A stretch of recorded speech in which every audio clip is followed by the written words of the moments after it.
하둘셋. 안녕하십니까. 사마열혈입니다.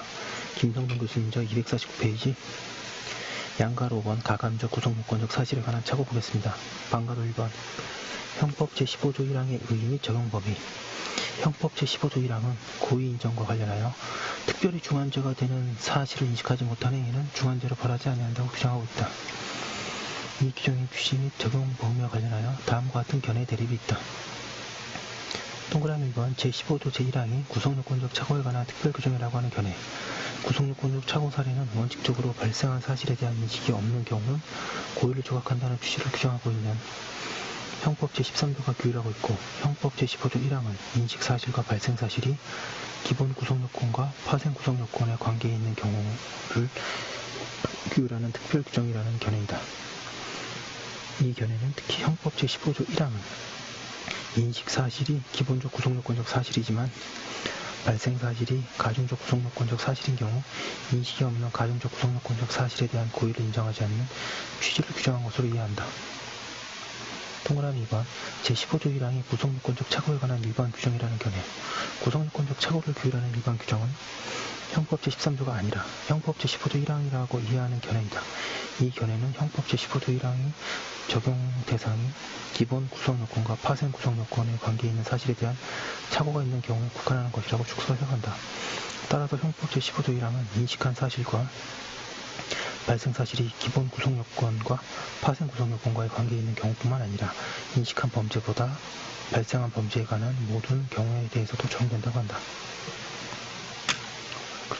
동그라미 3번의 결론. 객관적 구성요건적 사실에 있어서 인식사실과 발생사실에 관한 불일치 내지 불인식 사례에 관한 인가규정은 형법 제13조이다. 형법 제15조 1항은 그러한 불일치 사례 가운데 인식한 범죄보다 특별히 중한 범죄가 발생한 경우에도 형법 250페이지 13조의 원칙은 그대로 유지되어야 함을 강조하는 특별규정으로 이해하는 것이 타당하다. 다른 범죄에 비해 특별히 중한 범죄의 관계는 두 개의 범죄 구성요건을 비교해 볼 때 하나의 구성요건이 가지고 있는 요소를 모두 포함하면서 다른 추가적 요소도 그 범죄의 구성요건 요소로 규정하고 있는 범죄 간의 관계를 말하기 때문이다. 이에 따르면 형법 제15조 1항은 기본 구성요건과 가감적 구성요건의 관계에 있는 범죄에 대해서만 적용되는 규정으로 이해된다. 이 하에서는 가중사실에 대한 착오를 일으킨 경우와 감경사실에 대한 착오를 일으킨 경우를 나누어 각각 형법 제15조 1항의 적용 여부 및 고의 인정 여부를 살펴보기로 한다. 방가로 이번에 가중사실에 대한 착오. 이는 행위자가 가중사실이 존재하는데도 이를 인식하지 못한 경우와 가중사실이 존재하지 않음에도 존재한다고 오인한 경우로 나누어 생각해 볼 수 있다.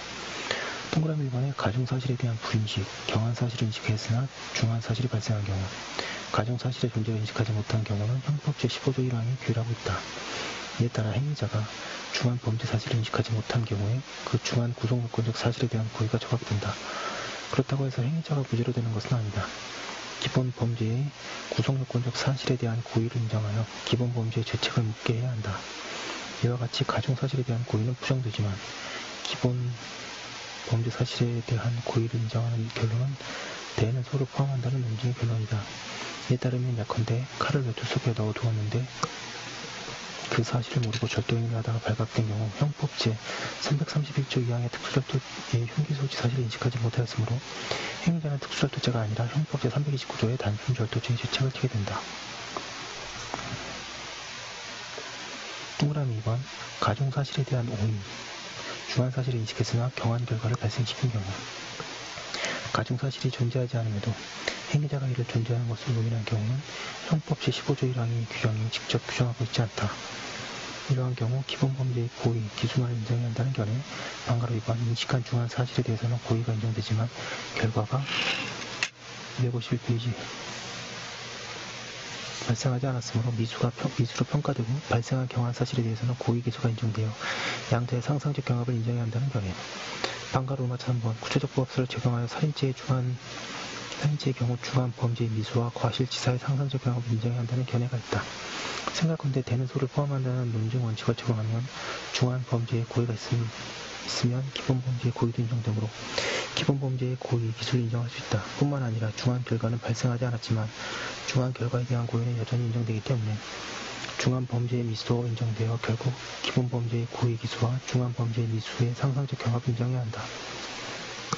방금 한 번의 감경 사실에 대한 착오, 이 경우도 형을 감경시키는 사실을 존재함에도 이를 인식하지 못한 경우와 그러한 사실이 존재하지 않음에도 불구하고 존재한다고 오인한 경우로 나누어 생각해 볼 수 있다.